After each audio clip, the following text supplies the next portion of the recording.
हाँ जी, कैसे हैं आप लोग। मुझे पता है बहुत टाइम हो गया मुझे वीडियो डाले हुए। अभी तक मैं शॉर्ट्स ही डाल रहा था और उसका रीजन ये है कि मैं गया हुआ था कनाडा से इंडिया करीबन 1 महीने के लिए। लेकिन अब आपका भाई वापस आ गया और हम फिर से चालू करेंगे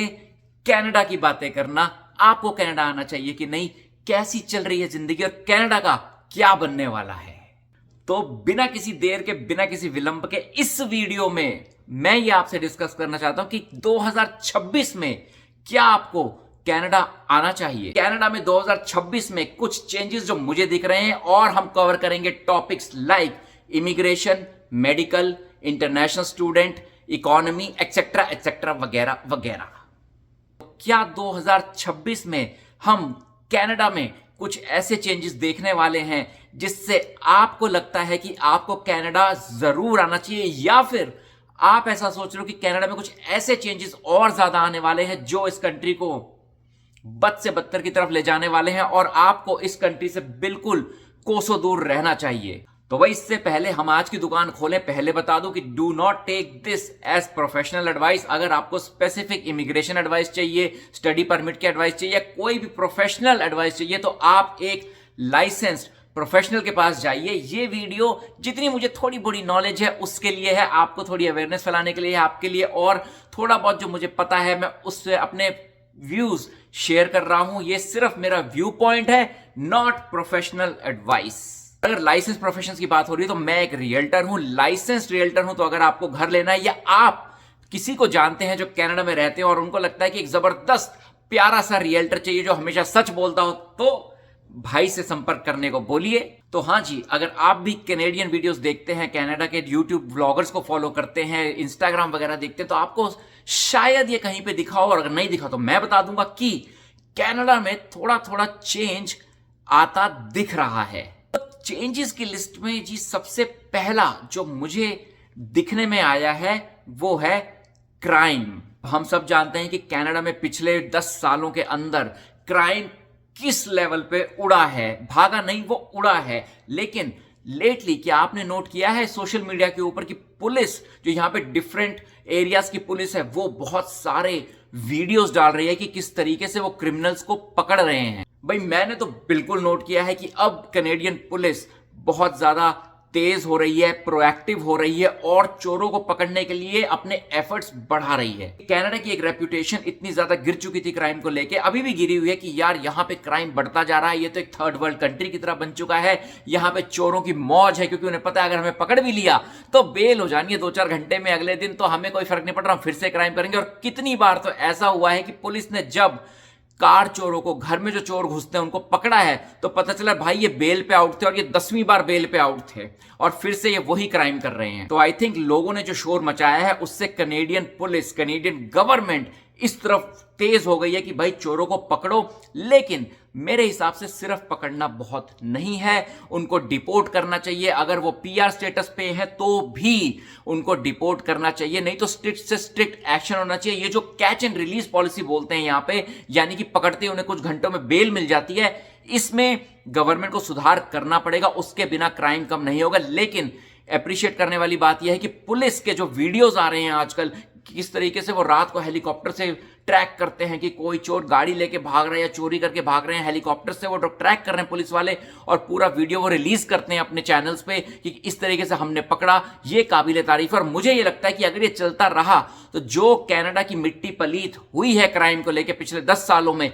वो अगले 2 से 4 सालों के अंदर बहुत अच्छी हो सकती है और क्राइम पे बहुत तगड़ी ग्रिप गवर्नमेंट और पुलिस पकड़ सकती है और क्राइम यहां पे कम होने के पूरे पूरे चांसेस मुझे दिख रहे हैं। अब क्राइम से आगे बढ़ते हैं और बात करते हैं जो सबको पसंद है टॉपिक, जो सब इमिग्रेंट्स यहां पे रहते हैं या लोग यहां पे रहते हैं या जो आने की सोच रहे हैं, सबसे बड़ा सवाल, नौकरी मिलेगी या नहीं। तो भाई as per the latest data 53,000 jobs, करीबन 53,000 जॉब्स, 54,000 जॉब्स कैनेडियन इकोनॉमी में ऐड हुई हैं as per data that has been recently released. तो इसका क्या मतलब है कि कैनेडियन इकोनॉमी बेटर हो रही है, जॉब्स निकल रही हैं, मतलब तो पेपर पे यही है। लेकिन अगर आप लोगों से पूछो तो कितने लोगों की नौकरियां अभी भी जा रही हैं, आप लोगों से पूछो तो वो अभी भी जॉब चेंज जो करने की सोच रहे हैं वो स्ट्रगल कर रहे हैं कि उनको भाई एक बेटर नौकरी, अगली जंप मिल जाए। लेकिन ऑन पेपर तो डेटा ये कहता है कि करीबन 53-54,000 जॉब्स मार्केट में नई निकाली गई हैं। इससे यह पता चलता है कि गवर्नमेंट फोकस तो कर रही है कि इकोनॉमी में जॉब्स क्रिएट करी जाएं, इकोनॉमी में जॉब्स को बढ़ावा दिया जाए, लोगों को जॉब्स मिलें, कोई भूखा ना सोए, सबके पास नौकरी हो। गवर्नमेंट इस तरफ ये कोशिश कर तो रही है, ऐसा लग रहा है कि पिछले 8-10 सालों में जब मिस्टर ट्रूडो के अंडर ये सरकार चल रही थी तब तो जॉब्स, इकोनॉमी सबका बैंड बज गया था, बुरा हाल है, ये बात किसी से छुपी नहीं है। लेकिन सेम पार्टी है ट्रूडो वाली, लिबरल्स, लेकिन उनके जो लीडर हैं हमारे नए पीएम मिस्टर कार्नी के हिसाब से, मेरे हिसाब से वो ऐसे एफर्ट्स ले तो रहे हैं कि जिससे गवर्नमेंट की इमेज सुधरे, गवर्नमेंट इकोनॉमी को ध्यान में रखते हुए, लोगों के हित को ध्यान में रखते हुए स्टेप्स ले। तो रायता फैला है कैनेडियन इकोनॉमी में पिछले 8-10 सालों में, उसको साफ करने में देखो टाइम तो लगेगा, लेकिन जॉब वाइज मैं बताऊं ऑन पेपर तो ऐसा लग रहा है कि जॉब्स आ रही हैं। और जॉब से रिलेटेड एक और न्यूज आई है कि 1 जनवरी 2026 से 5 नए जॉब पोस्टिंग रूल्स ओंटेरियो के अंदर एटलीस्ट इंट्रोड्यूस हो रहे हैं। इससे रिलेटेड मैंने एक वीडियो भी बनाया जो मेरे इंस्टाग्राम पे आ जाएगा बहुत जल्दी, लेकिन मैं आपको फटाफट से यहां पे बता देता हूं कि वो रूल्स कुछ ऐसे हैं जो हेल्प कर सकते हैं लोगों को जिनको जॉब चाहिए ओंटेरियो के अंदर या जॉब चेंज करनी है, तो उसमें ज्यादा ट्रांसपेरेंसी आएगी। फॉर एग्जाम्पल, आपको 45 दिन के अंदर कंपनी को बताना पड़ेगा भाई डिसीजन क्या है या नेक्स्ट स्टेप क्या है, विद इन 45 डेज। अभी लोग 6-6, 8-8 महीने बाद रिजेक्शन की ईमेल रिसीव करते हैं कंपनीज के थ्रू जिस जॉब के लिए उन्होंने अप्लाई किया होता है, लेकिन अब 45 डेज के अंदर बताना पड़ेगा उनको। ये बताना पड़ेगा कंपनी को कि जो प्री स्क्रीनिंग है, पहले स्टेज पे आपके रेज्यूमे की स्क्रीनिंग हो रही है, वो एआई के द्वारा हो रही है जो ऑटोमेटिकली बहुत तगड़ा रिजेक्ट करता है, या फिर एक ह्यूमन, आपकी मेरी तरह ह्यूमन, एक बंदी बैठ के उसको कर रहे हैं, ये उनको भी बताना पड़ेगा। और ऐसे ही 2-3 रूल्स और आ रहे हैं, लेकिन अभी ये ओंटेरियो के अंदर ही आ रहे हैं। धीरे धीरे होपफुली ये पूरे कनाडा के अंदर हो जाएगा, लेकिन लग तो ऐसा रहा है कि गवर्नमेंट सीरियस है जॉब मार्केट को लेके, लोगों को लेके, एम्प्लॉयमेंट को लेके। तो देखते हैं 2026 में इसका क्या असर होता है जॉब मार्केट के ऊपर। नंबर 3, सबका एक और बहुत ही प्यारा फेवरेट टॉपिक, और आपके मेरे जैसों के लिए तो खासकर ये जानना बहुत जरूरी है कि गवर्नमेंट इमिग्रेंट्स के बारे में क्या सोच रही है, इमिग्रेशन का कर क्या रही है। तो भाई देखो, पिछले 8-10 सालों में जो इमिग्रेंट्स भरे हैं कनाडा और कनाडा जैसी दूसरी कंट्रीज में, यानी कि New Zealand, Australia, UK for example, तो अब कनाडा की अगर हम बात करें तो जिस तरीके से यहां पे इमिग्रेंट्स भरे हैं, वहां से यहां के लोग तो उनसे बहुत हो गए परेशान। ये बात सच है कि इन कंट्रीज में स्किल होता नहीं, तो एजुकेटेड क्वालिफाइड इमिग्रेंट्स आपके मेरी तरह जिनके पास आईटी डिग्री है या कोई स्किल्स है जो लेके आते हैं, उनकी तो जरूरत यहां पे है। लेकिन पिछली सरकार ने 8-10 सालों में क्या किया कि पैसे कमाने के चक्कर में इंटरनेशनल स्टूडेंट्स पागलों की तरह भर लिए, क्योंकि 3 गुना फीस मिल रही थी, और रेफ्यूजीज बहुत ज्यादा भर लिए, क्योंकि अब उनको, अब चलो पैक्ट होता है, कॉमनवेल्थ कंट्रीज का एक जिम्मेदारी बनती है, लेकिन बैकग्राउंड चेक्स नहीं हो रहे थे। और अनफॉर्चुनेटली पिछले 10 सालों में बहुत सारे क्रिमिनल्स, बहुत सारे अनक्वालिफाइड पीपल, बहुत सारे ऐसे लोग जिनको इन कंट्रीज में नहीं होना चाहिए, वो घुस गए हैं। यहाँ के लोग जो ओरिजिनल है, यानी कि जो गोरे हैं या फर्स्ट नेशन है, वो लोग भी ये कह रहे हैं कि यार इतने ज्यादा लोग तुमने भर लिए, इतने ज्यादा इमिग्रेंट्स बाहर से लोग आ गए हैं कि वो हमसे आधे रेट पे काम करने को तैयार हैं, हमारी वाली क्वालिटी दे रहे हैं, तो हमारी जॉब्स जा रही हैं, हमें धंधा नहीं मिल रहा, हमारे बिजनेस ठप हो रहे हैं, तो इनको रोको। और इसीलिए कनाडा के अंदर इमिग्रेंट्स के अगेंस्ट इतनी हेट बढ़ी है। मुझे ऐसा पॉजिटिव दिख रहा है कि 2026 के अंदर, और ये शुरू हो चुका है, लेकिन 2026-2027 के अंदर गवर्नमेंट बहुत सारे ऐसे रूल्स कर रही है जिसमें वो बहुत तगड़ी स्क्रीनिंग करे कि जिसको बुलाना है, जिसको नहीं बुलाना है, जो लोग आ गए उनको भी अगर निकालना है क्योंकि वो धोखे से आए तो उनके पेपर पकड़े जा रहे हैं। इनफैक्ट मैं आपको बताऊं कि कुछ केसेस में तो अब सुनने में आया है कि गवर्नमेंट ये भी कर रही है कि जिनकी पीआर आई थी रिसेंटली, जो नकली वर्क परमिट बनवाते थे, नकली पैसे देके वर्क परमिट खरीदते थे, खासकर अपने देसी भाइयों से, देसी बिजनेस ओनर्स से, उनकी पीआर को दोबारा स्क्रूटिनाइज करा जा रहा है। उनको लेटर्स भेजे जा रहे हैं कि आपने जो डॉक्यूमेंट्स लगाए थे एक बार फिर से भेजो, हम फिर से चेक करना चाहते हैं। और आई थिंक ये हो गया है या होने वाला है कि अगर पकड़े गए तो आपकी पीआर, परमानेंट रेजिडेंस, कैंसिल हो जाएगी अगर आपने गलत तरीके से वो ली थी और आप पकड़े गए तो भाई देखो, गवर्नमेंट तो मेरे हिसाब से बहुत अच्छे कदम उठा रही है कि कनाडा को वापस उस स्टेज पे ले जाए जो ये 10-12 साल पहले ये कंट्री हुआ करती थी। कनाडा अपने पीसफुल कंट्री, पीसफुल लोग, अच्छे लोग, जिस चीज के लिए वो फेमस था, उधर ले जाने की कोशिश है। तो लगता तो ये है कि 2026 बहुत ही अच्छा होने वाला है overall Canadian economy, Canada as a country के लिए। और अगर आप एक स्किल्ड इमिग्रेंट है तो आपको घबराने की जरूरत नहीं है। अगर आप स्किल्ड इमिग्रेंट है, आप सही तरीके से, आपने कोई गलत पेपर वर्क नहीं किया, नकली पेपर नहीं लगाए हैं, आप अपने स्किल्स के ऊपर प्रॉपरली क्वालिफाई होके आए थे, जैसे कुछ साल पहले मैं आया था, तो आपको घबराने की जरूरत नहीं है। आपका सारा काम सही बनता जाएगा और आगे से आगे वर्क परमिट, पीआर, सिटीजनशिप, सब कुछ आ जाएगा। इंटरनेशनल स्टूडेंट्स, जी हां, अगर आप भी एक स्टूडेंट हैं जो कनाडा में आना चाहते हैं पढ़ने के लिए, यानी कि आप यहां पे कहलाएंगे इंटरनेशनल स्टूडेंट, तो आपके मन में भी ये सवाल आ रहा होगा कि यार इतने नेगेटिव वीडियोस इंटरनेट पे फैले हुए हैं, इतना कुछ कनाडा के अगेंस्ट बोला जा रहा है कि इकोनॉमी ठप हो चुकी है, स्टूडेंट के पास जॉब्स नहीं है, स्टूडेंट टेंट डाल के जंगलों में रह रहे हैं, और एक हद तक ये सच भी है। लेकिन ये कंट्री किस तरफ जा रही है 2026 में? क्या मेरे को अपने सपने पूरे करने के लिए स्टडी वीजा लेके as an international student Canada में आना भी चाहिए, या मैं जहां बैठा हूं भैया इंडिया में वहां बढ़िया चल रहा है, अभी और काम कर लेता, तो देखता हूं पहले कंट्री किस तरफ जा रही है। तो आइए थोड़ी सी इस बारे में बात हो जाए। तो इंटरनेशनल स्टूडेंट्स को तो मेरा यह कहना है कि देखो भाई, अगर तुमने अभी अभी 12th करी है तो बेशक तुम पढ़ना आने चाहते हो तो यहां पे आ सकते हो, लेकिन माइंड यू, पहले जो यहां पे होता था आज से 2-3 साल पहले कि छोटे छोटे गली गली में कॉलेजेस खुले हुए थे जहां पे कोई भी उठ के आ जाता था, और वो कॉलेजेस से पढ़ने के बाद धांधलेबाजी करके, आप लोग जॉब करके, ये सब करके स्टूडेंट्स के साथ हो रहा था। लेकिन अब जो गवर्नमेंट ने रूल चेंज किए थे 2 से 3 साल पहले कि नहीं, ये छोटे छोटे कॉलेजेस नहीं चलेंगे, ओंटारियो में खाली पब्लिक सेक्टर कॉलेजेस को ही मान्यता दी जाएगी, वहीं से पढ़े हुए स्टूडेंट्स को वर्क परमिट दिया जाएगा। ये आप थोड़ा सा ध्यान रखें। Public funded colleges, public universities में आए, ये प्राइवेट कॉलेजेस से थोड़ा सा बच के रहें, मैं ये बोलूंगा। बाकी अगेन, आप एक qualified licensed professional immigration consultant से, वीजा कंसल्टेंट से बात करें, और जिन जिन कॉलेजेस या यूनिवर्सिटीज में आप पढ़ना चाहते हैं उनका स्टाफ भी आपको हेल्प करता है, आप उनको भी ईमेल कर सकते हैं सारी अपने क्वेश्चन और डिटेल्स के साथ। बट लग ये रहा है कि गवर्नमेंट स्ट्रिक्ट हो गई है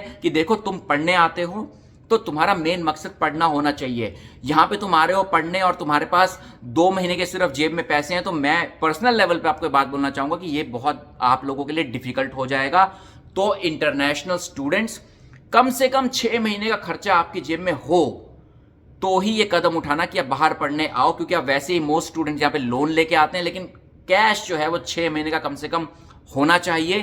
किसी भी इलीगल तरीके से यहाँ मत फंसना, यानी कि इलीगल तरीके से गाड़ी चला ली, टैक्सी चला ली, ट्रक चला लिया, यहाँ पे किसी दुकान में जाके काम कर लिया, रेस्टोरेंट में काम कर लिया कि यार सब लोग करते हैं। हाँ, सब लोग करते हैं, लेकिन जब पकड़े जाओगे तो कोई आपसे पूछेगा नहीं कि आपने क्यों किया। सीधा जो आपने 30-40 लाख का लोन लिया बैंक से, सब कुछ लिया, 1 मिनट में सब कुछ खत्म कर देगी गवर्नमेंट, और अगली फुर्सत से अगली फ्लाइट से आपको वापस भेज देगी। तो एज एन इंटरनेशनल स्टूडेंट, अगर आप पूरी तरह प्रिपेयर्ड हो, आपके पास 6 महीने का खर्चा है, 12 महीने का खर्चा तो वाह क्या बात है, लेकिन कम से कम 6 महीने का खर्चा है, आप यहाँ पे किसी को जानते हो, आपकी जॉब लग सकती है, आके थोड़ा कोशिश करें कि जॉब मार्केट अभी भी थोड़ी सी है, तो आप पता करें ठीक से, पेशेंस ले। अगर आपका मान लो जनवरी इनटेक मिस हो रहा है तो कोई बात नहीं, आप सितंबर में आ जाना आराम से, 2-4-6 महीने लेके सारी रिसर्च करें, और उसके बाद ये कदम उठाएं कि आपको कनाडा में पढ़ने के लिए आना चाहिए या नहीं। और एक बात जरूर याद रखना कि अपने आप से सवाल जरूर करें इंटरनेशनल स्टूडेंट्स कि मान लो पढ़ाई करने के बाद मुझे 6 महीने 1 साल का वर्क परमिट मिल भी जाता है और उसमें मेरी जॉब नहीं लगती है, कुछ भी नहीं होता है, तो क्या मैं इंडिया आने के लिए रेडी हूं, वापस आके सेटल होने के लिए रेडी हूं? ये सवाल का जवाब आपको अपने आप से मिल जाएगा, और उस बेसिस पे भी आप ये डिसीजन ले सकते हैं। और आखिर में मैं ये बात करना चाहूंगा, एक पेन पॉइंट जो हम सब लोगों का यहां पे है, चाहे वो कनेडियन गोरे लोग हों, चाहे वो हमारे जैसे कनेडियन सिटीजन्स हो जो कि इंडो कनेडियन हैं, एनआरआईज हैं, सबका एक दर्द तो है कि भाई कनाडा में सब कुछ ठीक है, मान भी लेते हैं, लेकिन एक चीज जिसने सबको परेशान कर रखा है और हर कोई कानों को हाथ लगाता है कभी कुछ भी हो जाए वो ना होए, और वो है कोई आपको बीमारी ना हो जाए और आपको हॉस्पिटल ना जाना पड़ जाए। जी हाँ, मेडिकल का कनाडा और कनाडा जैसी कंट्रीज में जहां पे भी पिछले 8-10 सालों में इमिग्रेशन इतनी ज्यादा हुई है, सबको पता है क्या हाल है, सबको पता है जो प्रेशर यहां के मेडिकल सिस्टम पे आया है। कनाडा की अगर मैं बात करूं और खासकर बड़े शहरों की, टोरंटो, जीटीए जैसे कि, तो यहां का मेडिकल सिस्टम ऑलमोस्ट फेल हो चुका है। अगर आप, और ये मैं पर्सनल एक्सपीरियंस से आपको बता रहा हूं, अगर आपको हॉस्पिटल में जाना पड़ जाए, क्योंकि यहाँ प्राइवेट हॉस्पिटल तो होते नहीं, होते सिर्फ पब्लिक हैं, यानी कि गवर्नमेंट है, तो आपको आम बात है 6, 8, 10 घंटे बैठना इससे पहले कि आपको डॉक्टर देखे। लेकिन खुशी की बात यह है कि लग ऐसा रहा है 2026 में गवर्नमेंट कुछ ऐसे स्टेप्स लेने वाली है कि यहां की मेडिकल सिचुएशन को थोड़ा सा कंट्रोल में लाया जाए, बेटर बनाया जाए। और उसमें से एक खबर जो मैंने अभी कहीं पे देखी थी वो ये है कि कनाडा के अंदर 5000 क्वालिफाइड डॉक्टर्स ऐसे हैं जो वर्क परमिट वगैरह पे हैं, टेम्पररी वर्क परमिट पे हैं। गवर्नमेंट सोच रही है कि उनको पक्का किया जाए। पक्का करने से मतलब कि उन डॉक्टर्स को पीआर दी जाए ताकि वो कनाडा में फुली प्रैक्टिस कर सकें। इससे क्या होगा कि 5000 डॉक्टर, जो कि फिर अभी भी बहुत कम है, लेकिन एटलीस्ट 5000 डॉक्टर्स इकोनॉमी में जुड़ जाएंगे। और जब वो जुड़ जाएंगे तो हॉस्पिटल्स में हमें ही एज अ पेशेंट फायदा होगा। थोड़ा हो सकता है हमारा नंबर जल्दी आ जाए, 8 घंटे की जगह हमें शायद 3 घंटे बैठना पड़ जाए, लेकिन गवर्नमेंट इस तरफ सोच रही है। ये एक अपने आप में बहुत अच्छी बात है और मुझे लगता है कि 2026 में अगर ऐसे चेंजेस यहां पे आते हैं तो मेडिकल सिचुएशन बहुत अच्छी होने वाली है और 2026 कनाडा के लिए एक ऊपर जाने का रास्ता, ऊपर तरक्की की तरफ जाने का रास्ता बन सकता है। तो यार आई होप इस वीडियो से आपको थोड़ा सा इत्तू सा फायदा हुआ होगा। कुछ इंफॉर्मेशन आपको ऐसी मिली होगी जो शायद आपके काम आ जाए। अगर आप भी कनाडा के व्लॉग्स फॉलो करते हैं और आपने भी कुछ ऐसा देखा है पॉजिटिव कि कनाडा 2026 में 27 में कुछ ऐसे अच्छे स्टेप्स लेने वाला है जिससे यहां पे आने वाले लोगों का, यहां पे रहने वाले लोगों का कुछ भला हो रहा है, तो प्लीज आप भी कमेंट सेक्शन में जरूर लिखें। क्या पता आपके कमेंट की वजह से किसको क्या इंफॉर्मेशन मिल जाए और किसकी क्या हेल्प हो जाए। आज का शटर डाउन करने से पहले आपको याद दिला दूं कि भाई आपका यूट्यूब पे तो है ही है, लेकिन टिकटॉक पे भी है, इंस्टाग्राम पे भी है, आलसी आत्मा के नाम से ही है। वहां कनाडा के बारे में फनी सरकास्टिक शॉर्ट्स वीडियोस आप देख सकते हो। बाकी आपको किस टॉपिक पे इंफॉर्मेशन चाहिए आप मुझे बता सकते हो। अगर मेरे लिए पॉसिबल है तो मैं जरूर ये कोशिश करूंगा कि मैं उस टॉपिक को अपने आने वाली वीडियोस में कवर करूं। और अब आपका भाई जब इंडिया से छुट्टी मना के वापस आ चुका है तो ये गपशप, ये गुफ्तगू तो लगी रहेगी। आप अपना कनाडा आने का सपना जगाए रखें। आपके मन में कोई डाउट है, कोई क्वेश्चन है तो मुझसे जरूर पूछें। और जो यहां पे आ चुके हैं और यहां पे जो आने वाले हैं उनके लिए जो कि मैं हमेशा बोलता हूं, वेलकम टू कनाडा।